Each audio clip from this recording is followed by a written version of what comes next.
తెలంగాణ ప్రజలు చెప్పులతో కొట్టినప్పటికీ సిగ్గు లేకుండా కేటీఆర్ ఇంకా మాట్లాడుతున్నారన్నారు ఎమ్మెల్సీ బల్మూరు వెంకట్. తెలంగాణ రాష్ట్రానికి కేసీఆర్ ఏం చేశారో చెప్పాలన్నారు. సీఎం రేవంత్ రెడ్డి చేస్తున్న పనులు చూసి ఓర్వలేక ఇష్టానుసారంగా మాట్లాడుతున్నారన్నారు.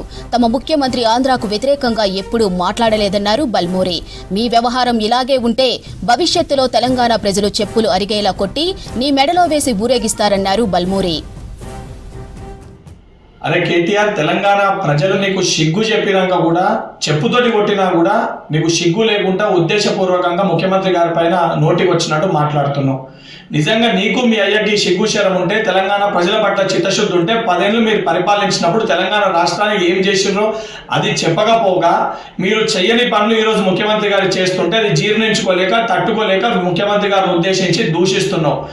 ఆంధ్రప్రదేశ్ గురించి ఏ రోజు కూడా ముఖ్యమంత్రి గారు తప్పు మాట్లాడలే. గుంటూరులో చదువుకొని, అమెరికాలో చదువుకొని తెలంగాణ రాష్ట్ర ప్రజల సమస్యల పైన, తెలంగాణ రాష్ట్రం పట్ల నీకు చిత్తశుద్ధి లేదని మాట్లాడినారు.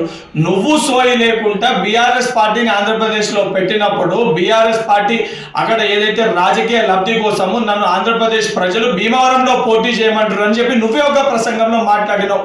ఈరోజు సిగ్గు లేకుండా ముఖ్యమంత్రి గారి వ్యక్తిగత జీవితం గురించి, ముఖ్యమంత్రి గారి యొక్క చరిత్ర గురించి మాట్లాడుతున్న నీది మీ అయ్య చరిత్ర ఏంద్రా నాయన? మీ కే చంద్రశేఖర్ రావు అలియాస్ దుబాయ్ శేఖర్, మీ అయ్యకి దుబాయ్ శేఖర్ అనే పేరు ఎందుకు వచ్చింది? ఈ రోజు కూడా గూగుల్లో దుబాయ్ శేఖర్ అని కొడితే pet name, nick name of K Chandrasekhar Rao అని వస్తుంది.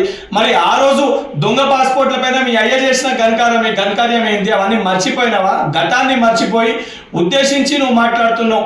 ఏదైతే కుటుంబాల గురించి మాట్లాడితే గతంలో అడ్డగోలుగా డ్రగ్స్ ని వినియోగించి తెలంగాణ రాష్ట్రంలో డ్రగ్స్ ని అడ్డగోలుగా సరఫరా చేసిన ఒక చరిత్ర నీది. ఈరోజు సిగ్గు లేకుండా ముఖ్యమంత్రి గారి గురించి మాట్లాడుతున్నావు.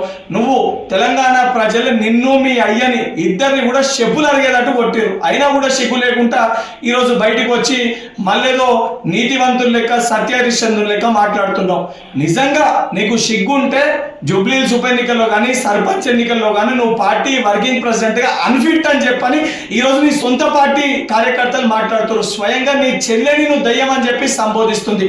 సొంత చెల్లెకి సమాధానం చెప్పుకునే ఒక ధైర్యం లేదా? అడిగే ప్రశ్నలకి సమాధానం చెప్పే సిగ్గు లేదు. ఈ రోజు నువ్వు వచ్చి తెలంగాణ రాష్ట్ర ముఖ్యమంత్రి గురించి మాట్లాడుతావా? ఇదే రకంగా నీ వ్యవహారం ఉంటే రేపు పొద్దున చెప్పులు అడిగేటట్టు తెలంగాణ ప్రజలు కొట్టి మీ అయ్యచ్చే ఏదైతే మెడలో నీ మెడలో చెప్పులేసి ఊరేగించే పరిస్థితి కూడా వస్తుంది. బిడ్డ కేటీఆర్, ఖబర్దార్ ఇంకోసారి ముఖ్యమంత్రి గురించి మాట్లాడితే చెప్పులు మెడలో చెప్పుల దండలేసి తెలంగాణ రాష్ట్రంలో సిరిసిల్ల నియోజకవర్గంలో చెప్పుల దండలేసి నిన్ను సిరిసిల్ల ప్రజలు ఊరేగిస్తారు.